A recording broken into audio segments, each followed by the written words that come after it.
Hi, I'm Reid Peterson, and welcome to Grief Refuge. Thanks for listening today and trusting Grief Refuge as a resource to help navigate your grief and cope with your loss. If this is your first time listening, welcome. And if you've listened before, welcome back. Grief Refuge, it's about helping you find peace and purpose after experiencing a death-related loss.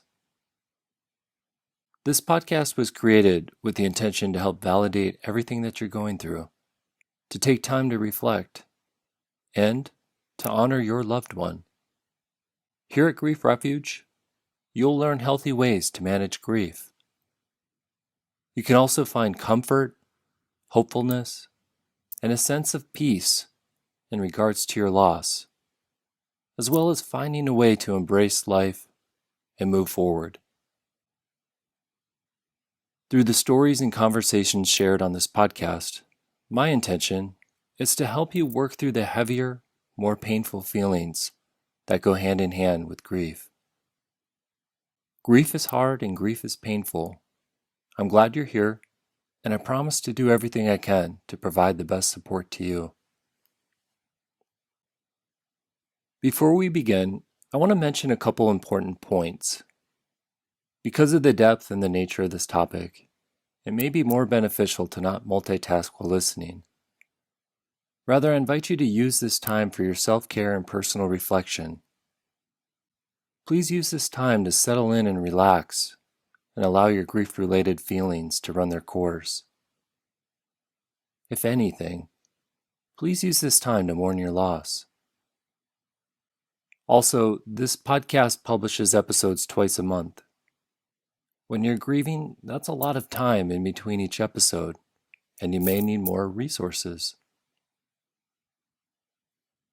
If you're in a place of needing more support, download the Grief Refuge app.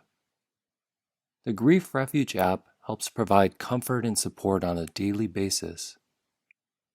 On the Grief Refuge app, there are daily mini podcasts to help validate your grief, to give you perspective and to help you sort through the thoughts and the feelings that come up when dealing with loss and grief. The Grief Refuge app, it's easy to find. It's a free download from your phone's app store. Search Grief Refuge and download it now to get started. Thank you, and let's move on to today's topic. Death is not a medical experience, it's a human one. This is a quote from Suzanne O'Brien, my guest for this Grief Refuge podcast episode. If you haven't met Suzanne O'Brien, you're going to be glad that you listened to this episode. Suzanne is the founder of Doulagivers, which is an organization that trains people who care for other people at the end of their life. Suzanne is a very passionate person who is here to help make the dying process more graceful. On this Grief Refuge podcast episode, Suzanne and I discuss many aspects of bedside wisdom, which are the qualities that help caregivers feel more aware, comfortable, and equipped to care for their dying loved ones. The conversation naturally flows from death to grief, helping you to gain more grief wisdom. I hope you enjoyed the conversation in the interview. Like I said, Suzanne is filled with passion, and sometimes just listening to someone like Suzanne, it really is inspirational. All right, Suzanne, I'm super stoked that you're here. There's a lot to learn from you today. In the little that I know you are quite a passionate person, and we'll dive deeper into that and your mission with what you're doing with Doulagivers. But today, I'm going to put you on the spot to start us off by asking you, what are 3 words that you would use to describe yourself today? So today, this day, because we know life, it's very interesting. How would I describe myself? Appreciative, excited, hopeful. Beautiful. You've got this quality about you in my pre-interview study about you of it's unique. I think you have a unique relationship, and it hopefully it's fair to say that you have this connection to the universe. And it's kind of a personal philosophy that what I assume you live by. And I hope that there'll be some space for you to share with us a bit more about that in alignment with the work that you're doing, because it's so critically important in this world, in the state of our world today. But by the way, welcome to Grief Refuge. Thank you for having me. I love to just dive in. I'm kind of let's do it. That's my personality, a little bit direct like that. But remind me, hopeful, appreciative, and excited. Those are the three words, right? Today? Yeah. Okay. Yeah. All right. Now, how long have you been doing Doulagivers?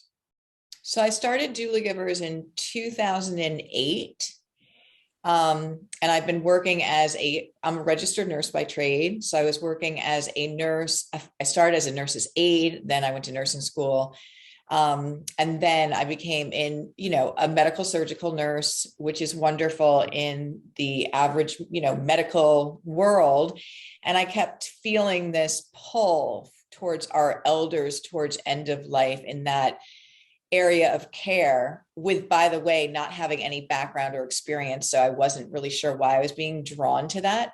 And that led to Doulagivers. So it led me to become a hospice nurse, which, by the way, again, having no experience is an interesting choice, a courageous one. And also, that part that we taught, we're going to wrap this all up in a beautiful bow for people, because you have a purpose and a calling in this life's journey. And it won't always make analytical sense. It usually doesn't. And so following your heart and following your passion and knowing that you're here to contribute in some way with the gift you have is something that we all have to really tap into and listen to, and then have the courage to go ahead and to do that. Because when you do, that's where all the magic of life opens up. I'm definitely hearing that passion in your voice. I'm hearing it come from your heart energy, and I'm just truly grateful for it. Okay, so before you started Doulagivers, today, looking back on before that path embarked, what do you think would be three words to describe yourself then? Connected, joyful, and peaceful. Connected, joyful, and peaceful. And today we're jumping to appreciative, excited, and remind me of the third? Appreciative, excited, and hopeful. So let me explain. When you say pre-Doulagivers, I'm now picturing myself as that hospice nurse. And those are the words that I come up with, because when I followed my heart to hospice nursing, it was like a piece of the puzzle fitting. And I knew that's what life was about. When you trust this knowing of your guidance system of your heart without seeing where it's going. And that's where everything breaks open. If you told me today that I'd be doing an international, global Doulagivers education movement, working with so many incredible people around the world, I would not have thought that was, because I never thought I would leave being a hospice nurse, because I was so connected, peaceful, and in that I knew it. That's why I'm here. This is my gift. Although the universe had other plans for this, because as you know, we have a huge world that has gone through so much, and death is the number one fear right now. It's not going well for most people, and it really can. So that led me on these education pieces, and it's global because we have end of life everywhere. For sure. Yes. Inevitable, unavoidable. Yep. And permanent. Yeah. See, I remember doing a New York Times interview, and it was great because at the end, he said something about the only things guaranteed in life are death and taxes. And I said, well, some people don't pay their taxes, so the only guarantee for sure. And he loved it. So it's really true. But I also want your listeners to know that it can go well. It can go really well.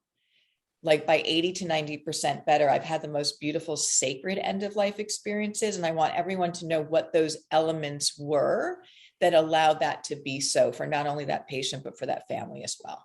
Absolutely. Yeah, we'll dive deeper into that. Yeah, I'm just trying to get a little bit more about who you are before we really delve into Doulagivers. There'll be a lot of space for that.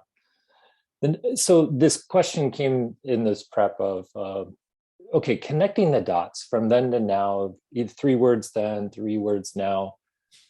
I'm so curious because I know a little bit about your personal philosophy of connection to the universe. I'm just so curious, like in the evolution of your work and the evolution of doula givers and bringing it to life and serving so many people on this planet, Mm.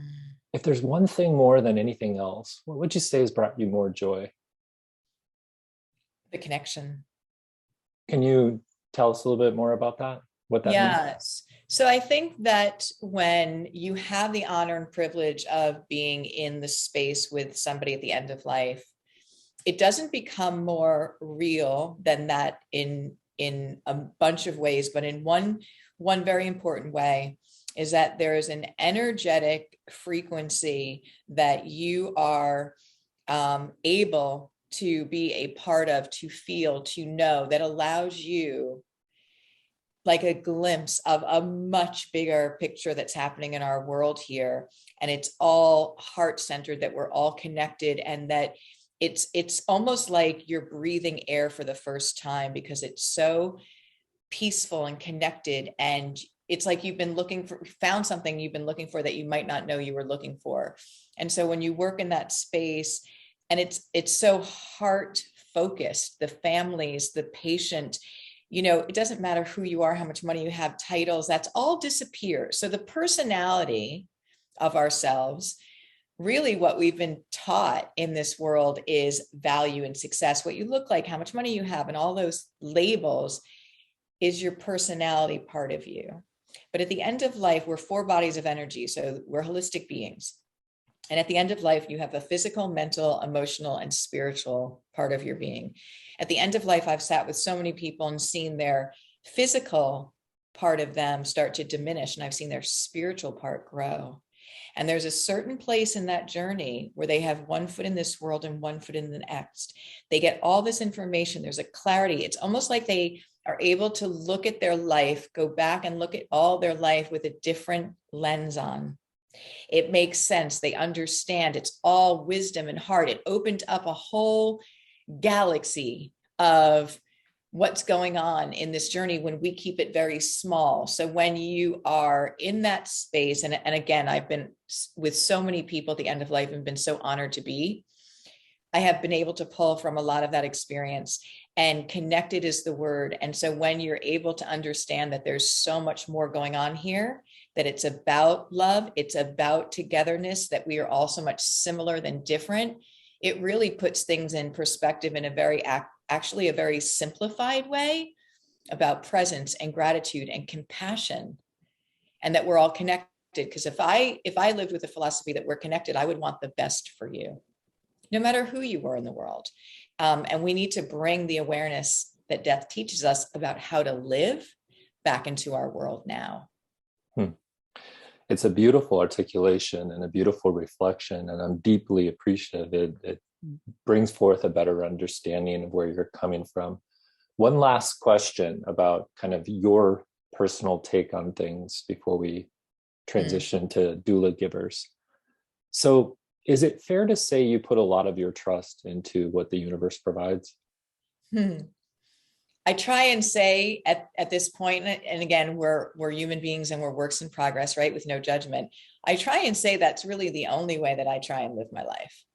And here's the thing that I tell people, and I'll tell people, it's so liberating, because that's, can we just, let's go back for a minute.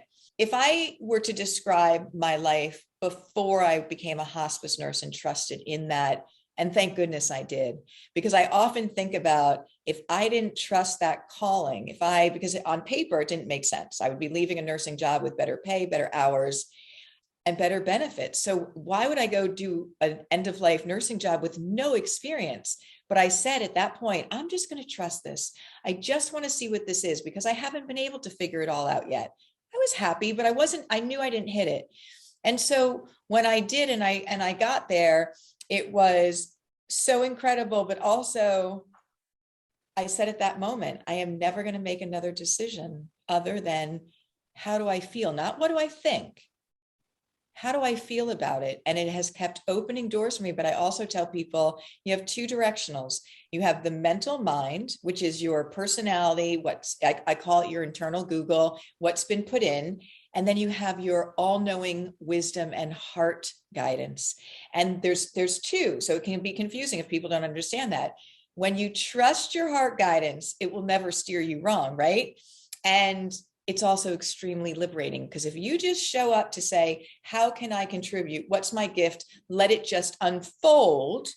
The universe will present that to you. And I have to say, what an amazing thing to not try and figure it all out, right? Because the ego never does. It has you going in spirals. So listening to your heart guidance is one of the greatest things I could ever teach people in this life. I completely resonate. And when I started Grief Refuge, I remember going for walks with my wife, basically saying, hey, heart guidance and divine inspiration is really what I'm going to connect to. And it's going to lead me to whatever, gets created, because I'm just going to listen and tune into that frequency. Now, what I will tell you is sometimes the mind has a lot of power to say, no, you need to go do this. Listen, you're absolutely right. I have a whole thing on that, because it wants to keep you out of alignment, because then it doesn't exist as much, right? So I try and have people understand where the ego is coming from. And when I frame it to people, think of the ego like a frightened child, right? Kind of waving its hands, wanting to block you at every turn, but wanting to do it because it's afraid. And so when you can say, hey, ego, just take a breath. It's okay. We've got this. You can start to integrate that, but also teaching people on how they know if the ego is directing you, or how you know your heart is directing you. Because when you are guided by your heart, when you think of the thing that you might want to do or what's coming in, there's like a peace all over in your cells in your heart, even if it doesn't make analytical sense. Just like me going to hospice, didn't have any end of life experience. When I thought about working in that space, it's like my heart opened up and I was like, I have to do this. And then the very first day I was like, that's exactly what this is. This is what following and trusting is supposed to be. So you do have to recognize the ego is constantly going to be, popping up, but just to take a deep breath and to sit back and recognize it, and then to allow the heart to be the parent. This is some powerful self-awareness. And I'm curious, like, is this a practice that, or a philosophy that you've developed in addition to what you put into your work with Doulagivers, or is this all integrated? And I kind of feel like I know what your answer is going to be, but I'd love to hear your perspective on it. I love that so much. I mean, of course, there's an integration in it within the teachings, because they're so like beautifully threaded with bedside wisdom and what I want to share, what I've seen, what people have told me. But there's a whole development of a program just for this. Because again, if I can share with people that you have these two directionals, and if you could just listen to your heart and follow that, we will be leaps and bounds ahead of what we have right now. Because if you break it into an individual like you and myself, and then on a collective level, because there's two. So when I start to become aware of that for me and start to follow my heart, there's a collective energy as well. And again, let me go back to what I said before. If I embraced and understood that everything was connected, I would be respectful, or more so, I'm just using general terms, of my planet, of strangers, of people in different parts of the world. Like, we want to raise everyone up because we are all ultimately connected. So there's so much to that. And knowing that you have an ego, because for me, when I see the chaos that the world is unfortunately going through right now, it's because the ego mind on the collective level is ruling the world, and it can only lead to destruction, because it can only have one winner. And that's just not how it works. So if we can bring back again this wisdom, by the way, is all brought from sitting at the bedside with those at the end of life and seeing it over and over again, and having them share. And because we've removed death from our culture, from our awareness, people are missing out on one of the greatest tools about how we live. Well, we're going to bring that back. Yeah, thanks for mentioning that, because that actually was my next question. I was really thinking about the heart wisdoms that you've so beautifully articulated. And I was like, oh, and being privileged to sit with so many at the end of their lives, I'm curious, like, are there, I don't know, I know everybody's so unique, but are there just some common themes of some of these heart wisdoms that are shared from people facing the end of their life? Yeah, and I love that, because what really struck me as a very young hospice nurse is that with different religions and different cultures, and also I've had now the honor to work with people in different parts of the world, the same themes would come up. So one of them is, again, when they have, and if you study physics at all, so everything is energy, and this is science. So some people might say, well, I don't like the term woo-woo. Some people will say that. This is what you call science. So if I took this pen and I dropped it, you wouldn't think twice about it hitting the floor. But that's based, and because there's a non-physical energy called gravity, right? But we don't question that because we actually experience it every single day. Well, the same thing with physics and molecules and energy. Energy, by definition, cannot be destroyed. It can only change form. So when that physical body is declining and the spiritual body is growing, and they have access, and I do believe that people go back and forth before they fully leave, because I've sat bedside and people have woken up and had all this new information, excitement. I mean, it's just incredible. The same things that they talk about, one of the same things. And again, what struck me was people who had lived a certain religious way, belief system. And when it got closer to the end of life, it turned into more of a spiritual awareness. And they talk about this one home that we're all connected to. And many times they'll talk about, I'm going home, I'm going home. And families will assume, Mom, you are home. That's not the home they're talking about. That's one of the things. The other very common thing is that they will frequently talk about seeing loved ones who have already died. And I think that's very important, not only to teach people, oh, there's so much good stuff here, not only to teach people about the reality that may occur, but also think about this in a much bigger picture, right? So let's step out of this small box of an analytical mind and go into a much bigger picture of what is really happening in this journey. The other thing they talk about is that everything was meant for a reason, that everything happened for their soul's evolution and for learning. And there's no judgment, and it's all unconditional love. Like, these are what I call universal laws. And they've been around for thousands of years, by the way. We've just somehow removed everything. So bringing back that awareness is so incredibly powerful for many reasons. So not only talking about what those things are, but I just want to step back for a minute. And if you were with somebody who said that they saw their mother last night, the energy that comes with that, the serenity for them, the excitement for them, will change your life forever. So whether you believe it or not, and I hope that you're open to it, what is happening here on this bigger picture? And then one of the most incredible things that consistently happens is that people will wait for their loved one to step out of the room or step away from the bed for them to have their actual end of life. And this happens so very often. Now, I want to ask you this: people in sleeping comas, not having their eyes open, not talking for days, if not weeks, how do they know the 5 minutes that family member left the room? Because it's a gift to them. They didn't want this to be the last thing you remember. There is a much bigger picture going on here. And I think that will help a lot of our very complicated grief that we're going through right now as well.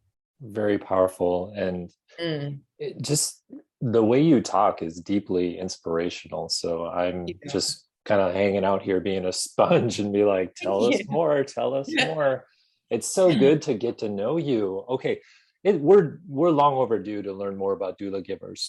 Tell us a bit about what Doulagivers is and how it works. Sure. So thank you for that. So as that hospice nurse, and I don't think, again, if we fear this space, we're not even like doing the first thing about understanding what's available, advanced care planning, any of it. As a hospice nurse, which hospice is a beautiful model of care, I was supposed to teach the families how to do the care. Most people want to be at home at the end of life. The reimbursement structure of the how the medical system is set up is very fragmented. I don't think anyone is, not aware of that. As a hospice nurse, there were times, many, that I was just there for 1 hour once a week if that person was stable. Now, in that hour, I'm supposed to be teaching the family how to do the care. I'm supposed to be documenting. It just doesn't work. Also, death is the #1 fear in the world. So what I did was I came up with a training to teach people how to care for their loved ones from the minute of a terminal diagnosis all the way through the end of life. I developed 3 different phases to it, so I can identify 3 distinct phases, and then the interventions that families could use in that phase that they were in. So in each phase. And I remember, knocking on the CEO of the hospice store and saying, people thought I was crazy. He didn't talk to anybody. And I said, but people were suffering and we needed to do more. And I said, I have an idea. I have this training. This would help people. He said, great.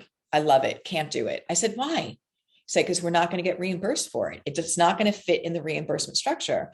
So I said, fine, I'll just go to the local library and teach it for free on a Saturday. And first of all, it works really, really well. It's a beautiful, beautiful training and concept. And I also just want to share with our listeners as well is that death is not a medical experience. It's a human one.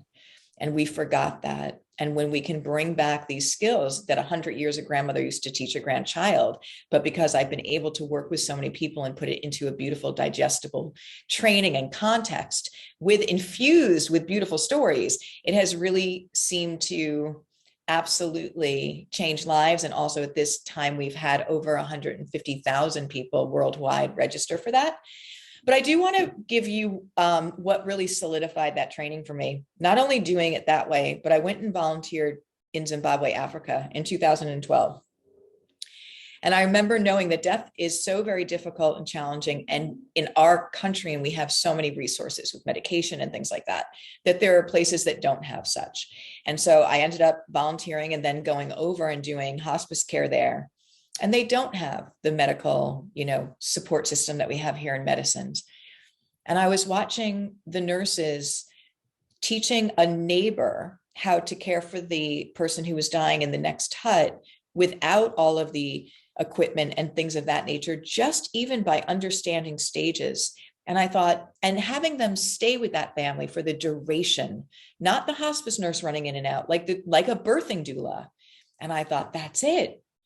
So Doulagivers was born. And of course, just putting everything that we have here. And, it's amazing that I went to a country that you might think is not as progressive and doesn't have, as much as we have. We think we're so smart in the United States. And they taught me so much about the power of your presence being the best medicine you have to give and what we can do. We are a global family.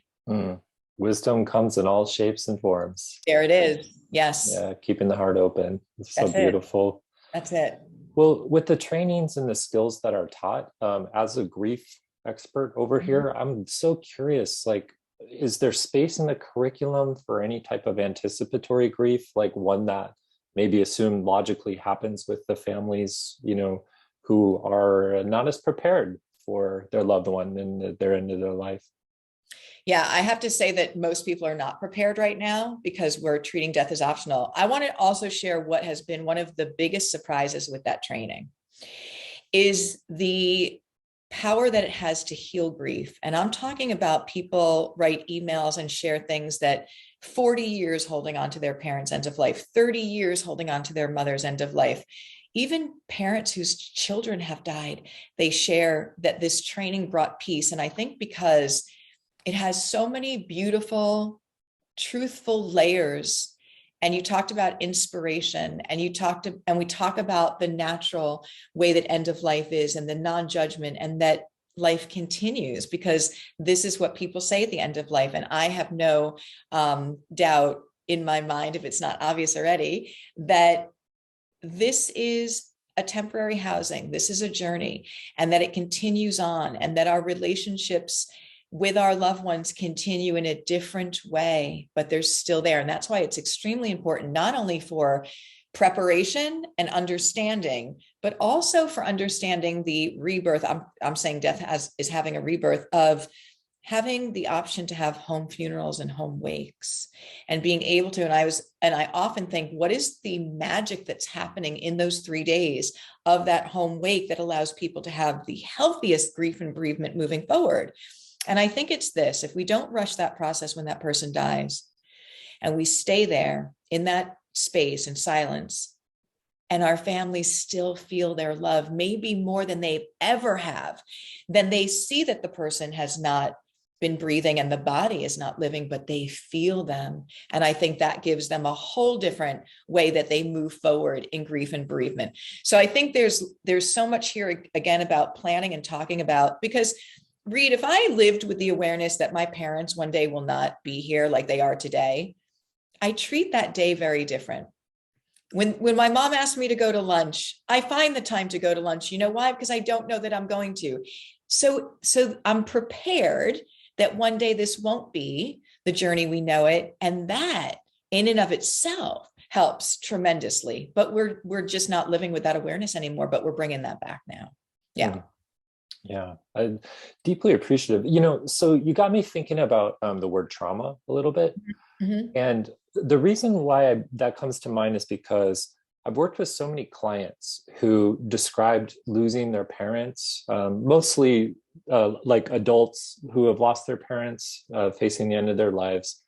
And they say that, oh, for them as, the next of kin or loved one looking on, it was deeply traumatized because the perception was the person who's in the end of their life is suffering. And so I'm so curious if you have some thoughts that may flip the script or, reframe or help people understand that, perhaps it's not a trauma. It's not a trauma. Okay, just as simple as that. Well, no, I mean, there's traumatic things that can happen within this experience for sure. And that's why we're out here on a platform to empower and talk about and give choices so that people don't fall in those cracks. But it's almost like trying to put a wedding together in a weekend without any preparation. It can't go well when we don't think about things ahead of time. But what I have found is that the steps and stages for end of life and how the body shuts down. And I often say the body is such a smart, beautiful mechanism, right? And that how we die the same way all over the world. If you don't know about what those things are, they could look painful and uncomfortable. The body shutting down, they are not. However, within that, let me share with you what's happening. And also, yes, is there an intervention that we maybe could use to reposition somebody for breathing changes? Or why is the body getting cold? Because the heart can't pump the blood all around. So it's just protecting the vital organs. And let's go put some warm blankets on mom. She's not feeling it. She's in that deep sleep coma. We know that, but it could look from an outsider that it is. And again, I feel like this is just, the shock of it all, because we don't talk about death being a natural part of the journey and don't know the first thing about it, brings us into a traumatic, in many levels, experience when it doesn't need to be. Okay. Yeah, very insightful. So, all right.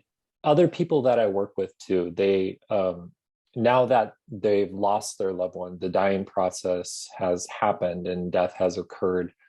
And then they reflect on their experience of it. And they say like, they're lost now, they're struggling. It's kind of unfortunately, in some deep grief, that's a common experience and very painful, a dark night of the soul, it's often referred to in psychological terms and things like that. But I think it's actually more profound and deeper than just a dark night of the soul. It's I don't know, it's like a reevaluating life, like a whole existential, the word crisis comes to mind, but I actually don't really resonate with that. Mm-hmm. But so I'm curious, Suzanne, in your expertise, is there any type of parallels that, when family members of the dying are embracing in this experience, is there any similarities of feeling not knowing what to do next, or deep unknowns, not having any sense of direction or focus or even purpose in that matter? So you mean after that loved one has died, right? Well, actually in the process of dying. So if if they're, like you said, if their Yeah. heart can no longer push blood out to the extremities and things like that, and it's like, okay, mom or dad or whomever is on their deathbed, they're starting their way out. Like, do people, I'm so curious in our culture, like, I know, again, it's so unique, but I'm like kind of curious, how do people freak out, like if they do freak out? Well, I think there's two main pieces to this. I think one, if we don't know the first thing about what end of life looks like or what we can do to help our loved one, that's just so complicated in itself because they are dying, they're in our home and we want to help them, but I don't know about end of life. And that's what we're seeing all over the place right now. So we want to bring back those skills about end of life. The second part is, and maybe it's even really the first piece to all of this, is that we have got to bring back the awareness that one day our end of life will be here 100%. And we just don't know when it's going to pop up, but not only for my family, myself, and for those we love and don't know. And that if I lived with that awareness and then I had my basic skills, and then also knowing that this is going to be 100% guaranteed. I often think of the birthing of the baby, holding that space for that loved one, loving them out of this world, making sure they're comfortable, saying prayers, even holding intention for them, telling them that you love them. They can still hear you all the way. There's so many things we can do. What I find is that families are petrified and they don't know what to do, that they miss that opportunity. And I think that really leads to a very heavy, complicated grief that they feel that they can't unpack, which is a whole nother thing we could talk about, because you can reprocess, you can reframe, you can heal after the fact. So I want people to know that they didn't miss their opportunity if they weren't able to have a conversation, because this is important for people. Yeah, thanks. Highly possible. Okay, so I think my last question, I was really trying to get into this concept of fear the unknown, Yeah. and kind of explore that a little bit, because you've said earlier in our conversation that fear of death is kind of like the number one fear across the globe. And I agree with you. And I also think, like, is there some, like, sorry, I'm such a psychological term oriented person, but is there some kind of attachment to fear the unknown too? Because when I've sat with clients who are processing some of their grief and they get to a place of talking about fear, they often go into story, which is beautiful, but they go into story about some of the dying process of the loved one. And like, like, for example, I remember a client saying, like, my mom got down to 86 pounds and I just can't hold that image in my mind any longer. And it's like, it really, he felt a lot of suffering because he cared for his mom so deeply. He wanted peace for her. And yet everything he saw in the end of her life happening was like I said earlier, the suffering. And so I'm Okay. curious about the fear Yeah. of the unknown piece, and It's just, all about that. So it's all about the unknown, and it gives me chills and hopefulness, because like we spoke of today, that, and the time to learn this skill is before we're ever needing it, so that somebody can step into this space without it in front of them, because you can't learn. If I shared, and we do, with this end of life doula training, this free level 1 that we give every single month. We just did it on Thursday night. We had 2,500 people register. We had people from all over the world. It was really beautiful. When you are able to talk just like what you're sharing, how the natural part of the way that the body shuts down, these moments that people are holding on to and equating with suffering and fear wouldn't be there, because we have the education and we have the actual reasoning behind it. Let me give you one example. One of the main indicators that lets me know that somebody is starting to head into their transition phase, which is the last phase of life, it's where the body is going to start to shut down, go into sleep coma, is that they lose their swallowing reflex and that they start declining food, and people panic. And you understand it, right?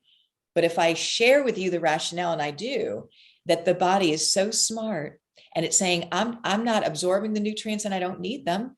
And I share with you that, and where you and I are healthy human beings and that we're going to get hunger pains because our body says, hey, we need fuel. That's not what's happening. So they're not starving. And that also there's actual an electrolyte imbalance that's a bit euphoric. You might have heard of religious fastings. So letting family know that, and then also then what we can do for, mouth swabs and mouth lubricant for comfort, but also to ground them that this is where we are in the process. That knowledge can change everything. And when you take all of those pieces of end of life and put the knowledge to them and interventions, it changes everything for families.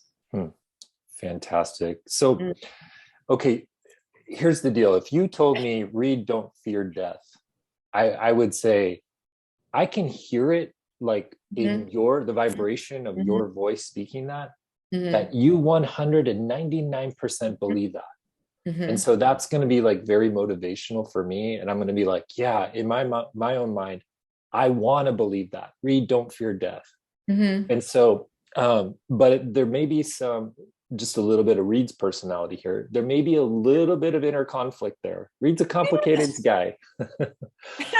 I'm so curious though, as people that you've served and that, this amazing community that you built of, doulas, death doulas and caregivers. And do you often hear people who are in the process of dying, like when they're told not to fear death, do you often hear that they actually listen to that? So let me make this very clear. I know on our podcast, I'm going to be very open about my belief systems and sharing and all of that. When I practice, I never would go in and tell somebody, don't fear death. It's all going to be okay. Because this is about their journey. And I'm showing up to be that guide, to be of the highest service with no agenda. I want them to have a beautiful end of life. I have choices for them, but I'm not going to take over. I'm not ever going to tell them that. However, when I walk in and I do this work, when I'm grounded and not, in that place, everyone is like, wait a minute. It actually starts to get picked up. Now, if somebody asks me, that's for sure what I'll share. But what I want to say to you, Reid, is let's get to the root of fear for people, because it's going to be unique to everyone. So when somebody says, I'm really scared about dying, let's go there. Why?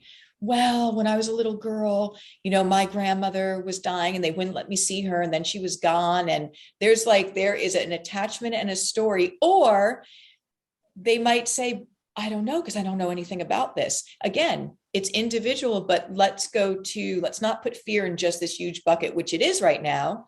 But as a hospice nurse and oncology nurse, I was like, I'm watching people so fearful. What is that fear? I was like, and I tried to uncover everything, and there's nothing. There's actually nothing. It's been this, but we want to get to that individual's fear. And I'm never going to tell you, don't be afraid. I'm going to share with you whatever you want to know in stories and support you. But I think the most important thing is to try to identify for you, where is that fear rooted in you? Where is it coming from? So we can shine light on it. Amazing answer. All right. So I heard you, I think it was an interview for a different podcast, and I heard you have a brief conversation about the process of dying and how it can be graceful. And so just flat out, Suzanne, in your opinion, what can make the dying process graceful? Living with the awareness that one day we will have an end of life process, because when you do, I'm going to think about what I would want or not want, what's quality of life. This is really important. When would I want my life to be attempted to be extended, that the quality is there or not there? This is subjective, doing what you call an advanced directive. Where would I want to be and what's important to me? And so having a blueprint, having things organized, like my paperwork and my password. So there's a piece in that. But then knowing that I teach my doulas, and I talk about this all the time, living each day like it's its own little lifetime. Because I think COVID taught us this. We don't know how many days that we have. We know that one day the journey will be over.